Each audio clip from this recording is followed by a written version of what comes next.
Oke, kita akan mulai kita punya pelajaran seri ke-10 daripada seri The Power of God unto Salvation. Oke, kita mulai di Kejadian 9 ayat 11. Tuhan bilang kepada Nuh, aku akan establish, aku punya covenant. Jadi Tuhan mau establish dia punya covenant. Dan covenantnya ialah nggak ada makhluk hidup di bumi ini akan dibinasakan oleh air banjir atau air bah di zaman Nuh. Nah, manusia akan tetap ada yang dibinasakan, tapi bukan dengan air banjir atau air bah seperti di zaman Nuh. Dan bumi ini pun tidak akan dibinasakan oleh flood atau air banjir ya. Jadi kalau Tuhan bilang itu nggak akan terjadi, itu artinya itu nggak akan terjadi. Karena kita tahu Tuhan nggak bisa bohong, karena apa yang keluar dari mulutnya langsung menjadi kenyataan. Walaupun kenyataannya bisa saja nanti berdasarkan nubuatan. Jadi kita tahu ini nggak akan terjadi lagi. Dan ini adalah covenant-nya. Ayat 12. Dan Tuhan berkata, inilah tanda covenant itu. Kita tahu fungsinya tanda ialah untuk mengingatkan kita akan janjinya Tuhan kan. Jadi setiap kali kita lihat tandanya, kita ingat janjinya.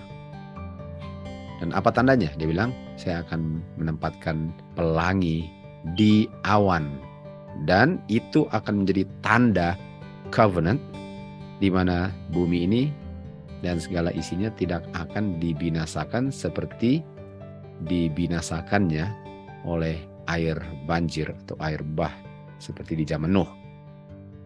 Jadi setiap kali saya melihat pelangi di langit, itulah tanda Tuhan.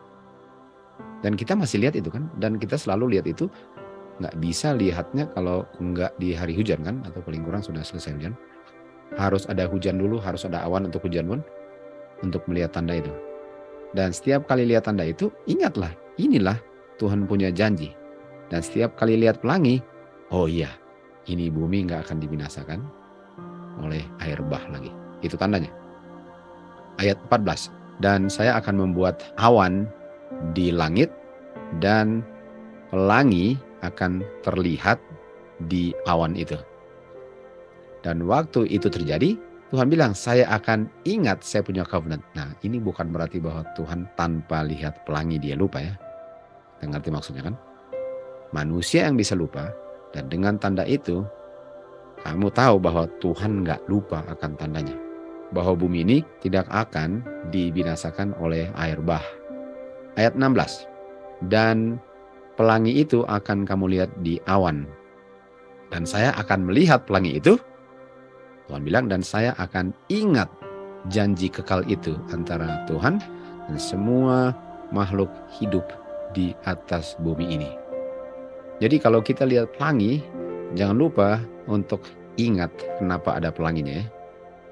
Jadi pertanyaannya, apakah itu pelangi hanya sebagai tanda bahwa bumi ini tidak akan dibinasakan oleh air bah sebagaimana dunia ini dibinasakan di zaman Nuh? Apakah cuma itu tandanya?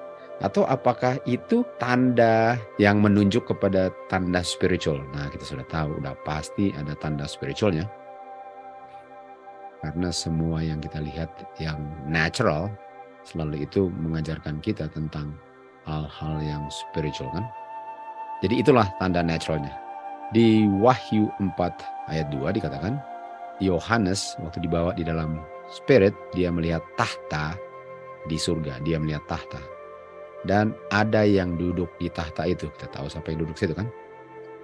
Dan dia yang duduk itu seperti jasper dan seperti batu permata sardine ya. Dan apa di tahtanya? Ada pelangi yang mengelilingi atau melingkari dia punya tahta. Jadi kita bisa lihat ada pelangi di tahta Bapa. Jadi setiap kali saya lihat pelangi, bukan hanya saya ingat akan janji bahwa bumi ini nggak akan dibinasakan oleh air bah, tetapi saya pun harus melihat ke tahta Bapa karena di situ ada pelangi juga. Jadi pelangi yang saya lihat itu harus membuat saya bisa melihat tahta Bapa. Dan kata roundabout itu mengelilingi. Di Yehezkiel 1 ayat 6 di atas firmament, di atas kepala ada tahta. Dan appearance-nya kelihatannya seperti batu sapphire. Dan kelihatan di tahta itu seperti ada oknum yang duduk di atas tahtanya. Jangan lupa di tahta ada apa? Ada pelangi yang mengelilingi atau melingkarinya. Lalu kita lanjut ayat 27, Yeskiel 1:27. Dan warnanya amber. Amber itu kayak warna api ya. Dan kelihatannya seperti api roundabout. Kan tadi roundabout melingkari di dalamnya. Dan dari dia punya pinggang ke atas seperti api dan berkilauan mengelilingi dia. Oke, kita tahu yang mengelilingi dia tadi apa? Rainbow atau pelangi. Dan kelihatannya seperti pelangi yang berada di atas atau di awan di hari hujan. Ini dia. Jadi Yeskiel juga melihat sama dengan Yohanes di Pulau Patmos kan. Sehingga munculnya sangat berkilauan yang mengelilingi dia. Nah, artinya ini ada terang yang kelihatannya seperti pelangi. Jadi di mana ada rainbow atau pelangi dan awan, dibilang apa? Dan appearance-nya seperti the glory of the Lord, kemuliaan Bapa. Nah, jadi di mana ada awan dan ada hujan dan ada pelangi, kita bisa melihat kemuliaan Bapa. Jangan lupa itu hubungannya ya. Jadi hubungan pelangi sama dengan kemuliaan Bapa. Jadi waktu Bapa menempatkan dia punya pelangi di awan, dia taruh dia punya kemuliaan yang mengelilingi dia punya tahta. Jadi waktu saya lihat itu pelangi, yang saya perlu pikir apa? Kemuliaan Bapa. Kemuliaan Bapa. Artinya kemuliaan Bapa lah tandanya bahwa bumi ini nggak akan dibinasakan oleh banjir. Kemuliaan Bapa lah tandanya, betul? Bahwa bumi ini nggak akan mengalami air bah untuk kedua kalinya. Di Keluaran 24 ayat 16, ini dia. Kemuliaan Bapa berdiam di Bukit Sinai. Dan untuk 6 hari awan menyelubungi gunung itu, dan hari ke-7 baru dia panggil Musa ke tengah awan. Jadi setiap kali saya lihat awan itu sama dengan kemuliaan, dan di mana ada awan, ada hujan, ada pelangi. Jadi kemuliaan Bapa ini kan. Nah, di Titus 1 ayat 2, God nggak bisa bohong. Kalau dia janji, dia nggak pernah akan bohong. Nah, dia bilang apa tadi? Tadi apa yang dia bilang? Bapa janji bahwa kalau kamu lihat pelangi atau kemuliaan Bapa, itulah tandanya bahwa bumi ini nggak akan dibinasakan oleh air bah. Dan itu nggak akan bohong, karena sudah ada tandanya. Karena kemuliaan Bapa itu nggak bisa menjadi nggak mulia dengan dia rubah dia punya janji. Oleh sebab itu Bapa nggak pernah bisa bohong, karena sekali keluar dari mulutnya nggak bisa nggak demikian. Nah, kita tahu di 2 Petrus 1:9 dikatakan apa? We have also a more sure word. Artinya kalau Bapa punya janji pasti, dia punya nubuatan pasti, a more sure word prophecy. Jadi kalau Bapa bilang sesuatu itu bisa berlaku sekarang, bisa berlaku nanti, bisa sesuatu yang trigger dia untuk terjadi atau akan digenapi pada waktunya. Namanya Bapa sudah berfirman, kapan saja dia maksudkan itu terjadinya akan terjadi. Di Yesaya 1 ayat 10, firman yang pasti, yang gak bisa bohong, janji Tuhan bahwa itu sama dengan dia punya kemuliaan. Firman Tuhan itu adalah dia punya hukum. Artinya hukum Tuhan itu mulia. Hukum Tuhan itu gak bisa bohong. Makanya di Roma 8 ayat 3 dia bilang, saya gak pernah bisa bilang orang ini righteous kalau dia gak righteous. Biar disogok pun, dia bilang apa? Kamu gak righteous karena kamu gak righteous.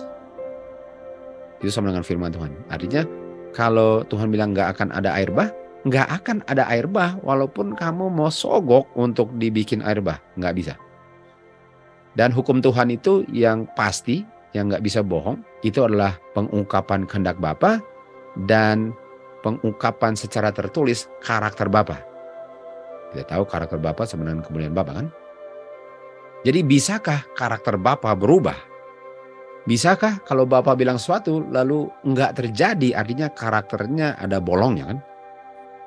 Semua dia punya perintah-perintah, semua firman-Nya, semua dia punya hukum, sure sama dengan more sure, pasti. Semuanya pasti. Karakternya pasti. Hukumnya nggak pernah bisa berubah. Kita sudah tahu itu. Jadi kalau dia bilang itu pasti. Kita sedang establish Tuhan punya firman berdasarkan janji covenant-Nya kepada Nuh dan semua manusia. Itu nggak pernah akan gagal. Sebagaimana karakter Bapa nggak pernah bisa berubah.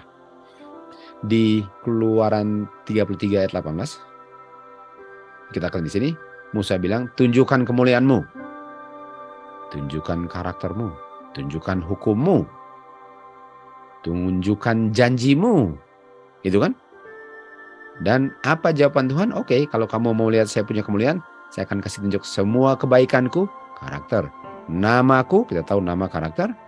Gracious, Tuhan itu gracious, dan Tuhan itu mercy. Jadi nggak pernah bisa Tuhan batalkan mercy-Nya, kecuali orang yang mau diberikan mercy-Nya tolak. Jadi orang itu yang tolak, bukan Tuhan yang menahannya sehingga orang yang minta nggak diberikan.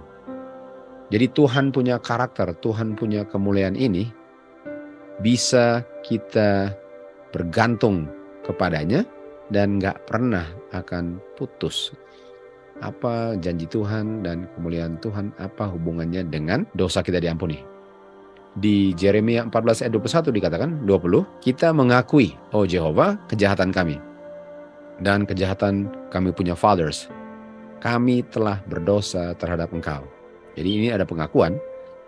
Dan kalau pengakuan artinya ada apa? Ada pengakuan dosa atau confession kan? Kami mengakui kami jahat dan kami telah berdosa. Lalu dikatakan apa? Janganlah engkau membenci kami untuk kebaikan nama-Mu. Nah, mari lihat ya. Jangan engkau membenci kami atau mau mengucilkan kami untuk kebaikan nama Kamu, bukan untuk kebaikan saya. Artinya jangan engkau menggeser saya dari kehadiran-Mu. Jangan kamu menolak saya. Karena kalau kamu tolak saya, itu nggak sesuai dengan karakter-Mu kalau saya mengakui dosa saya. Jadi tentu saja ada di bagian saya dalam perjanjian ini, di mana firman Tuhan nggak akan gagal kalau saya melakukan dia punya syarat. Karena dikatakan jangan engkau menolak saya untuk kebaikan karakter-Mu. Jangan kamu menghina kamu punya tahta kemuliaan dan kamu mengingkari kamu punya perjanjian dengan kami. Coba lihat itu. Bukan main indahnya ya. Artinya dikatakan di sini, kami sudah melakukan bagian kami, bertobat dan sedih dan gak mau lakukan lagi. Pasti engkau akan mengampuni dosa kami. Karena itulah perjanjian kamu. Dan dikatakan apa? Kamu akan tidak mengingkari kamu punya janji berdasarkan tahta kemuliaan. Tuh, tahta kemuliaan apa? Awan. Tahta kemuliaan apa? Pelangi. Artinya sebagaimana saya lihat pelangi, waktu saya lihat pelangi, saya lihat apa? Lalu saya mengakui dosa saya, Tuhan akan ampuni. Enggak pernah, enggak. Karena kalau Tuhan tidak ampuni, di saat saya benar-benar sudah menyesali dan minta pengampunan, artinya Tuhan mengingkari janjinya sendiri. Sementara Tuhan itu boleh dikatakan enggak setia dalam janjinya atau bohong kalau saya sudah mengakui dosa saya dan dosa saya tidak diampuni. Penting nggak ini untuk kita ketahui sebelum kita masuk Daniel 12:1? Karena di 12:1 kalau kita sudah lakukan semua pemberesan dosa, setan akan menggoda kita untuk bilang bahwa ada dosa yang kamu belum bereskan. Tapi kalau saya sepengetahuan saya dengan pertolongan Tuhan sudah bereskan semua dosa, kira-kira saya bisa nggak diragukan kalau saya tahu bahwa Tuhan sudah ampuni kalau saya sudah lakukan bagian saya? Tandanya apa? Pelangi. Kira-kira di time of trouble akan muncul pelangi nggak ya kira-kira? Supaya kita waktu digoda setan untuk bilang bahwa dosa kita belum diampuni, saya lihat pelangi. Dan pelangi itu bilang, oh no, Saya sudah lakukan bagian saya. Dan Tuhan setia, Tuhan gak pernah akan mengingkari. Dan Tuhan bukan cuma gak pernah, Tuhan gak bisa bohong. Dan tidak, Tuhan sudah ampuni karena saya sudah lakukan bagian saya. Bukankah ini yang saya harus lakukan sekarang sebelum kita masuk 21? Jadi ada hubungannya pelangi, hujan dan awan dengan dosa diampuni. Ada. James 2 ayat 13, Yakobus 2:13 dikatakan apa? Tuhan bersuka cita untuk memberikan mercy daripada untuk menghakimi saya.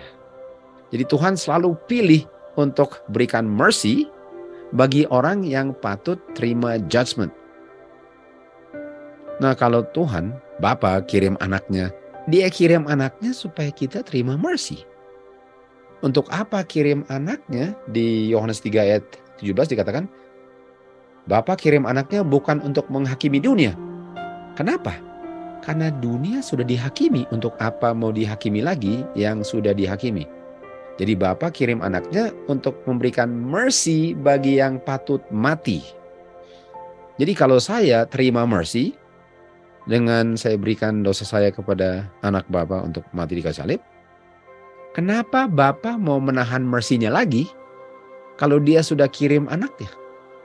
Kalau kita nggak ada iman terhadap firman Tuhan, artinya kita masuk time of trouble penuh dengan keraguan dan ketidakpastian dan gampang untuk digoyang setan.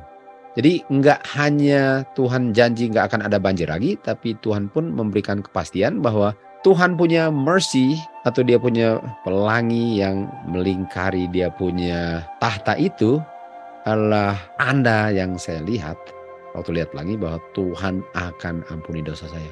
Kalau saya benar-benar mengakui dan menyesalinya dan bertekad dengan kuasa Tuhan tidak mau melakukannya lagi.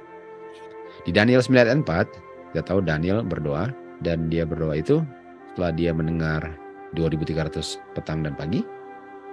Seakan-akan dia bilang, apakah umat Tuhan akan selama itu tinggal di Babylon? Dan dia mulai buka buku Yeremia kan untuk melihat katanya 70 tahun. Dan kalau 70 tahun dan kalau kita akan lebih dari 70 tahun artinya kita dibawa ke Babylon karena kita melanggar. Artinya kalau kita lebih dari 70 tahun, apakah karena kita belum bertobat? Bisa saja diperpanjang karena belum bertobat. Karena apa gunanya untuk kirim ke Babylon karena melanggar, lalu kembali masih melanggar? Ini dia punya reason kan? Dan ini sangat reasonable. Dan dia mulai berdoa, oh Tuhan, yang selalu memenuhi janjinya. Dan mercy, tunggu, dia sedang bicara tentang tahta Bapa. Dia sedang bicara covenant, perjanjian, dia sedang sentuh mercy. Dia punya apa? Dia punya pelangi kepada mereka yang mencintai dia. Jadi engkau selalu tidak akan mengingkari janji dan mercy-mu kepada mereka yang mencintai engkau. Dan kepada mereka yang memelihara hukum-hukumnya. Daniel nggak bilang gini, Bapa, kan Bapa bilang Bapa akan tidak mengingkari janji dan akan berkemurahan walaupun kita berdosa terus. Dia nggak bilang begitu. Itu tidak memenuhi syarat. Saya nggak bisa minta sesuatu kalau syaratnya tidak dipenuhi. Itu pasti nggak dijawab. Tapi kalau saya lakukan sesuatu berdasarkan syarat dipenuhi, nggak bisa, itu nggak dijawab. Pelangi buktinya. Daniel 9 ayat 5, kami telah berdosa. Mengaku, harus mengaku dulu, betul? Harus mengaku dan nggak mau melanggar lagi. Kami telah berdosa. Kami telah melakukan kejahatan. Kami telah melakukan hal-hal yang tidak pantas di hadapan-Mu. Kami telah berontak. Kami telah meninggalkan prinsip dan kamu punya judgment atau statutes kan. Kami sudah melanggar hukum Musa yang adalah hukum Tuhan. Ayat 9. Tuhanlah yang memiliki kemurahan dan pengampunan walaupun kita telah berontak. Dengan catatan jangan masih berontak. Tuhanlah yang memiliki mercy dan pengampunan. Aduh, indah sekali ini. Jadi kalau saya kenal karakter Bapa, saya nggak pernah akan digoyang setan untuk diragukan apakah Bapa mengasihi saya karena I have the knowledge of God. Apa yang dibilang di Yohanes 17 ayat 3? Eternal life adalah kenal Bapa dan anak. Kalau saya nggak kenal Bapa dan anak, saya nggak akan dapat kehidupan kekal. Kenapa? Karena saya akan diputar balikan oleh setan dan bisa diputar balikan oleh setan itu karena saya nggak mengenal karakter Bapa sebenarnya. Penting sekali untuk kita tahu Bapa seperti apa dan kita hidup sesuai dengan apa yang kita kenal. Setan will have nothing in God's people. Nothing. Di Daniel 9 ayat 18 dikatakan apa? For we do not present our supplication. Kita nggak memberi permohonan kepada kamu karena kami punya kebaikan. Jadi saya nggak minta permohonan dari Engkau, oh Tuhan, karena perbuatan baik kita. No. Karena kalau itu ya udah pasti nggak dijawab, nggak ada kebaikannya kan. Tetapi kami berani untuk memohon kepada Engkau karena Engkau punya kemurahan yang berlimpah-limpah. Aduh, wow. Jadi saya nggak ada salahnya untuk minta sesuatu yang berdasarkan kebenaran karena saya memenuhi syarat dan saya harap untuk menerimanya. Karena Tuhan nggak pernah bisa bohong. Ayat 19. Oh Tuhan dengarlah, oh Tuhan ampunilah. Nah kalau sudah diampuni sudah beres kan? Nggak bisa saya tidak bertobat. Tidak bisa saya tidak mengakui dosa. Lalu saya minta mercy. Nggak bisa. Oleh sebab itu dengarlah. Jangan menunda. Bayangkan. Jangan menunda. Berani sekali bahasanya. Kenapa nggak berani? Kalau ini sesuai dengan dia punya protokol, betul? Kenapa saya mau takut kalau saya ikuti protokol? Sesuai dengan engkau punya reputasi. Oh my God. Untuk kotamu, untuk umatmu yang dipanggil dengan namamu. God's people. Jadi ini untuk kebaikan kamu. Janganlah kamu merubah karaktermu. Untuk kebaikan Tuhan, untuk Tuhan itu selalu dimuliakan. Janganlah tidak berikan mercy. Di mana engkau janjikan mercy. Kalau saya sudah minta maaf akan dosa saya, janganlah tidak karena engkau punya nama nanti dicoreng di orang-orang kafir. Wow, Tuhan suka di-challenge seperti itu. Karena itu challenge hanya bisa berlaku kalau orang itu beriman. Di Yesaya 54 ayat 7. Dikatakan di sini. Nah, kita masuk yang indah ini sekarang. Untuk waktu sementara, untuk waktu sementara, aku telah tinggalkan engkau. Jadi untuk waktu sementara, aku tinggalkan engkau. Wah kalau ditinggalkan Tuhan gak mantap kan? Gelap itu namanya, awan gelap. Tetapi dengan kemurahanku yang berkelimpahan, aku akan mengumpulkan engkau. Wah, mantap gak? Artinya bersakit-sakit dahulu, bersuka-suka kemudian. Mengalami kegelapan dulu, kamu akan hargai dia punya terang. Betul? Gitu dia. Jadi saya akan tinggalkan kamu, kamu akan dalam kegelapan, tapi saya dengan kemurahan saya akan kumpul kamu. Nah, ini walaupun ngerti artinya, apa ini? Ini maksudnya apa ini? Bukankah Tuhan gak pernah tinggalkan kita, betul? Memang oke, gelap lalu terang. Boleh nggak ada gelapnya? Itu kan masuk akal kalau minta itu kan. Oke, Tuhan bilang, kamu dalam kegelapan lalu saya berikan terang. Lalu saya angkat tangan. Boleh nggak saya hanya terima terang karena saya nggak suka gelapnya?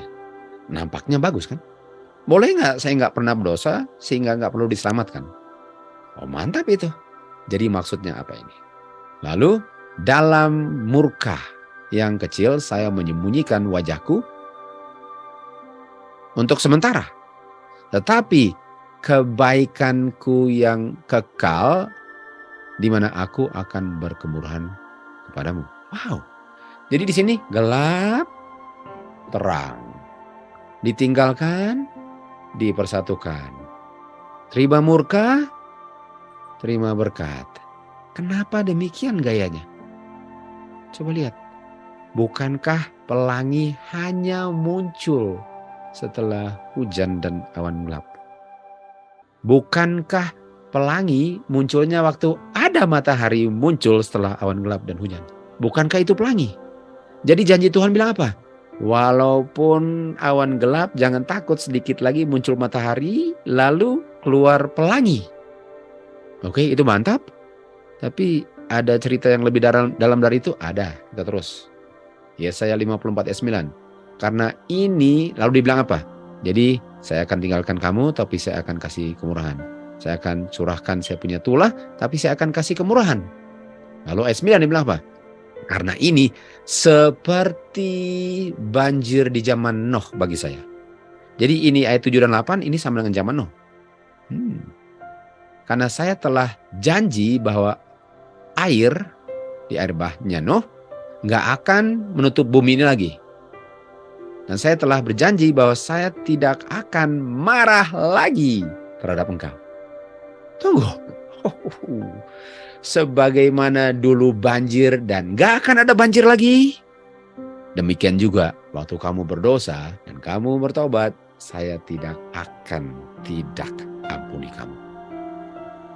Sebagaimana banjir, gak akan ada banjir lagi. Sebagaimana kamu waktu berdosa dan kamu terpisah dari saya, kamu pun akan saya berikan mercy, karena itulah jaminannya. Bukankah ini penting untuk orang di dunia ini? Karena orang di dunia ini sudah berlaku ayat 7 akan terima mercy.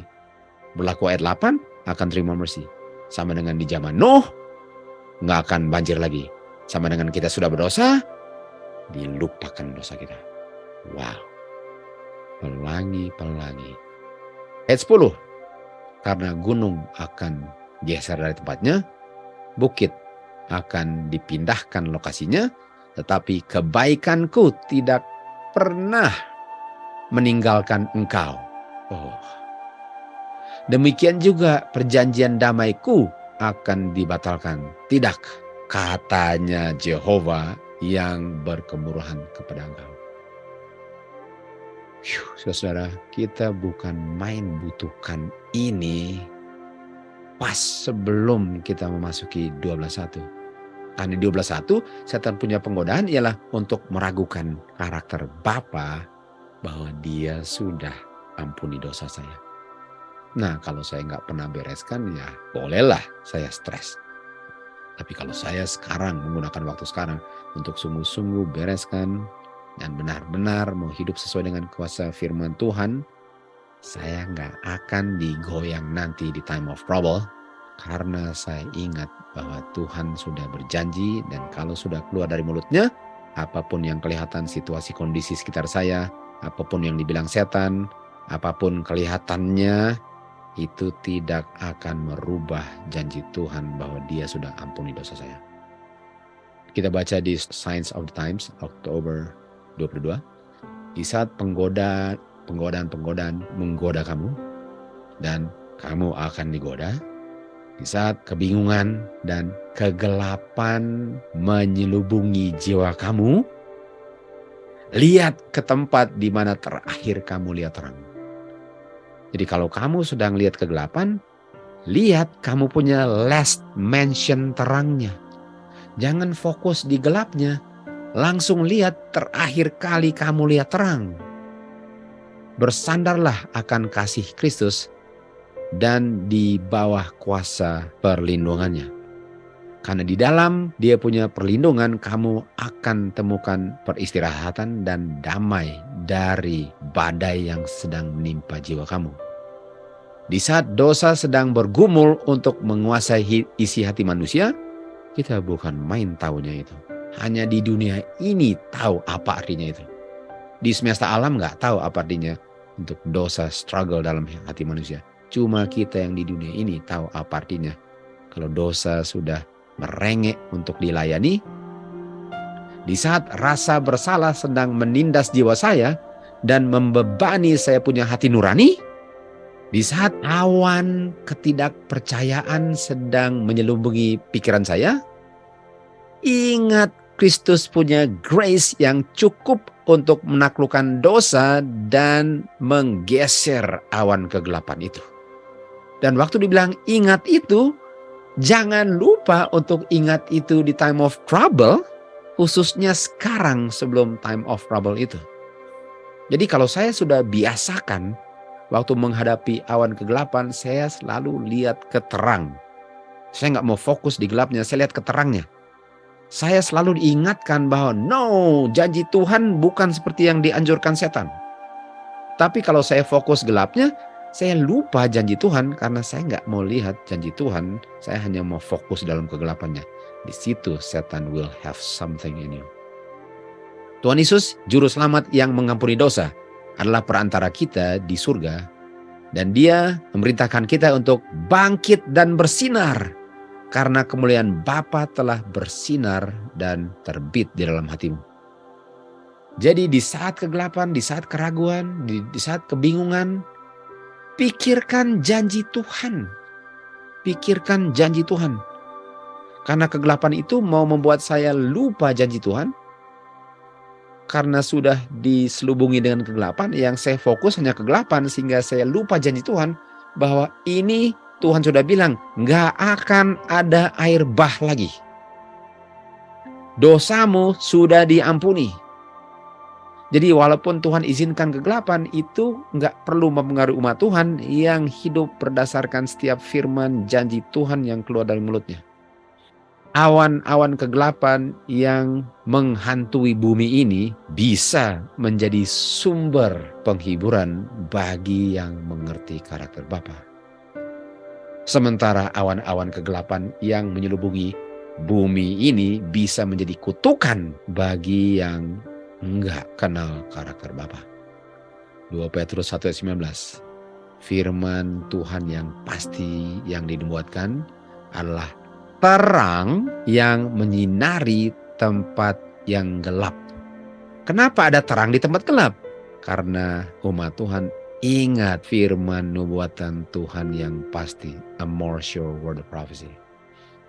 Sampai jam 12 siang di mana matahari terbit di dalam hatimu, dalam pikiran kamu. Arise and shine. Jadi kenapa terang bisa bersinar di tempat gelap? Karena saya ingat janji Tuhan. Janji Tuhan itulah terang di dalam kegelapan. Itulah yang memberikan pengharapan, damai, dan ketenangan jiwa walaupun di tengah kegelapan sekalipun. Awan di hari kedua, hujan, dan pelangi. Kemuliaan Tuhan tidak pernah bisa bohong. Tuhan bisa menggunakan hanya cara-cara yang sesuai dengan kebenaran dan yang benar. Setan bisa gunakan apa yang Tuhan tidak bisa gunakan, yaitu flattery, kayak puji-pujian tujuannya untuk menjatuhkan, dan tipuan. Setan bisa gunakan sesuatu yang Tuhan nggak bisa gunakan. Tuhan hanya bisa gunakan yang benar, setan bisa gunakan yang benar sedikit dicampur yang salah. Dia telah berusaha untuk memalsukan firman Tuhan dan menyalah mengertikan rencana daripada pemerintahan Bapa di surga. Dan dia katakan bahwa Bapa itu tidak adil dengan membuat hukum terhadap malaikat-malaikat, di mana Bapa menuntut malaikat untuk tunduk dan menurut sebagai makhluk ciptaannya. Setan sebenarnya sedang mau meninggikan dirinya di atas hukum. Adalah sangat penting untuk Bapa mendemonstrasikan untuk seluruh semesta alam dan semua dunia-dunia yang diciptakan bahwa pemerintahan Bapa itu adil dan hukumnya sempurna. Setan telah membuat munculnya itu karakter Bapa seakan-akan setan sedang melakukan sesuatu untuk kebaikan semesta alam. Jadi setan punya cara adalah saya buat ini untuk kebaikan semesta alam. Karakter daripada penipu ini dan tujuan utamanya harus dimengerti semua orang. Dan untuk semua orang bisa mengerti karakter setan, setan harus diberikan waktu untuk mengungkapkan buah-buahnya. Perseteruan yang telah terjadi di surga, di mana setan menuduh pemerintahan Bapa. Semua kejahatan dia tunjukkan adalah hasil daripada administrasi ilahi. Dia bilang dia punya tujuan untuk memperbaiki statutes-nya Jehovah, karakternya Jehovah. Dia bilang dia mau perbaiki. Oleh sebab itu, Bapa izinkan setan untuk mendemonstrasikan karakter daripada tuduhannya itu untuk menunjukkan apa sih tujuan dia dengan mau merubah hukum Bapa. Pekerjaan setan lah yang akan membuktikan kesalahannya. Setan bilang, dari awalnya dia nggak ada tujuan untuk berontak. Seluruh semesta alam harus melihat topengnya setan dibuka. Walaupun dia sudah diusir dari surga, hikmat Bapalah kenapa setan tidak dengan segera dibinasakan. Karena hanya pelayanan kasih yang bisa diterima Bapa dan kesetiaan daripada makhluk ciptaannya harus berdasarkan mereka setuju dan yakin dan gak ragu dan bisa lihat sendiri akan keadilan dan kasihnya Bapa. Dan kalau setan dibinasakan, mereka gak pernah bisa tahu bahwa setan tukang bohong. Dan karena mereka gak pernah tahu itu, ada selalu unsur dalam hati mereka yang berpikir bahwa bisa saja setan benar, tapi kita nggak pernah tahu karena Tuhan sudah singkirkan dia. Itu sebabnya sampai detik ini setan masih hidup. Karena masih ada yang ragu akan karakter Bapa sesuai dengan tuduhan setan. Dan itulah sebabnya setan masih hidup. Penduduk surga dan bumi-bumi nggak siap untuk mengerti nature atau konsekuensi dosa ini. Mereka tidak bisa melihat keadilan Tuhan kalau setan dibinasakan. Kalau dia dengan segera ditiadakan dari semesta alam, ada yang melayani Tuhan berdasarkan takut dan bukan berdasarkan kasih. Pengaruh penipu ini nggak akan bisa dimusnahkan dengan tuntas kalau penipunya sudah dimusnahkan tanpa dilihat dengan matang-matang tipuannya. Dan roh pemberontakan di surga nggak bisa dituntaskan. Untuk kebaikan semesta alam, untuk selama-lamanya, dia harus diizinkan hidup untuk dia develop prinsip-prinsip karakternya. Agar tuduhannya terhadap pemerintahan ilahi bisa kelihatan dalam kebenarannya oleh semua makhluk yang diciptakan.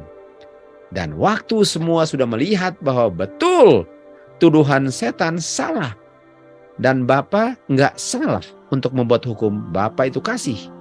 Karena setan telah menunjukkan karakter aslinya karena dia nggak dibunuh, barulah seluruh semesta alam bisa bilang Bapa itu adil dan mercy. Di mana untuk selama-lamanya tidak ada lagi makhluk ciptaannya yang akan ada untuk satu titik nila pun meragukan the love of God. Nah, apa hubungannya ini dengan tadi? Setan punya pemberontakan adalah pelajaran untuk semesta alam dan untuk selama-lamanya. Kesaksian yang kekal daripada karakter dosa dan akibatnya yang sangat sadis. Hasil daripada setan punya karakter ini dan efeknya terhadap manusia dan malaikat-malaikat akan menunjukkan apa buah, apa hasilnya dengan kita singkirkan otoritas ilahi. Itu akan memberikan saksi bahwa kehadiran daripada Bapa punya pemerintahan itu sama dengan untuk kebaikan semua makhluk yang diciptakan. Dan ini hanya bisa terjadi kalau karakter setan diizinkan untuk matang dengan sendirinya, sehingga nggak ada makhluk yang bisa bilang bahwa mereka nggak bisa lihat bahwa Bapa itu adil.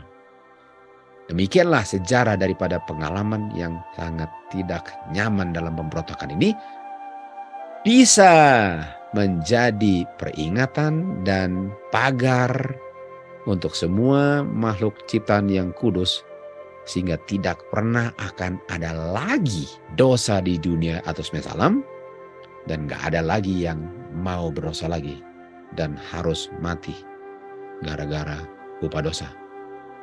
Jadi apa yang terjadi? Kita bisa lihat bahwa Bapa izinkan awan kegelapan menutupi Bapa punya tahta.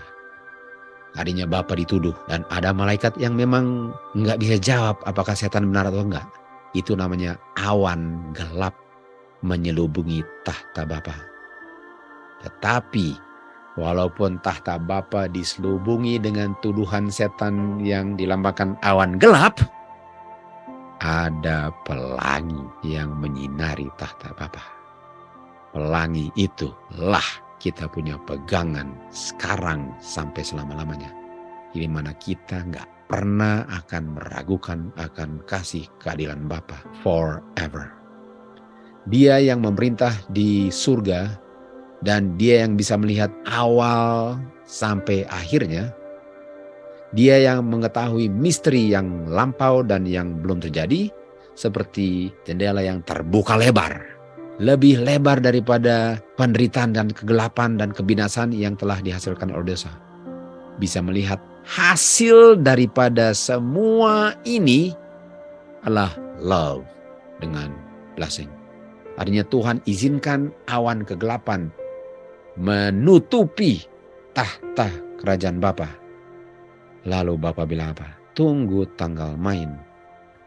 Karena satu kali kelak hujan akan berhenti, awan akan hilang, dan pelangi akan terbit di sekitar tahtanya. Kita baca di Mazmur 97 ayat 2. Walaupun awan dan kegelapan mengelilingi tahtanya, tuduhan setan, perang di surga. Sampai detik ini masih ada yang melihat kegelapan di tahta Bapa.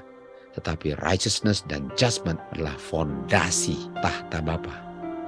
Sehingga sebagaimana ada air bah, tapi nggak pernah akan ada air bah lagi.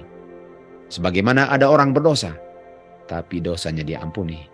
Tuduhan setan pun akan lenyap di saat pelangi muncul di sekeliling tahta Bapa. Gelap lalu terang. Gelap lalu apa? Let there be light. Inilah pelajaran yang sangat penting saudara-saudara untuk kita. Sebelum kita memasuki masa yang paling gawat nanti. Dan inilah penduduk semesta alam. Yang setia dan yang tidak setia akan satu kali kelak mengerti. Walaupun yang gak setia sudah terlambat mengertinya. Bahwa pekerjaan Bapa sempurna. Semua cara Bapa adalah judgment. Bapa itu benar tanpa kesalahan. Bapa itu adil dan Bapa itu right. Di saat seluruh ciptaan sejak Adam sampai orang terakhir mengelilingi kota Yerusalem. Dan ada yang di dalam Yerusalem, semua akan melihat tahta dan mereka akan bilang, Bapa benar. Setan pun akan bilang apa? Saya melihat pelangi. Saya tidak bisa lihat awan gelap lagi. Pelangi sudah lenyap. Dan di saat itulah baru setan dibinasakan. Semoga pelajaran yang singkat ini menjadi bekal yang akan menuntun kita masuk melewati pintu gerbang surga dan bisa sembah Bapa di mana tahtanya akan dikelilingi oleh janji covenant-nya untuk selama-lamanya.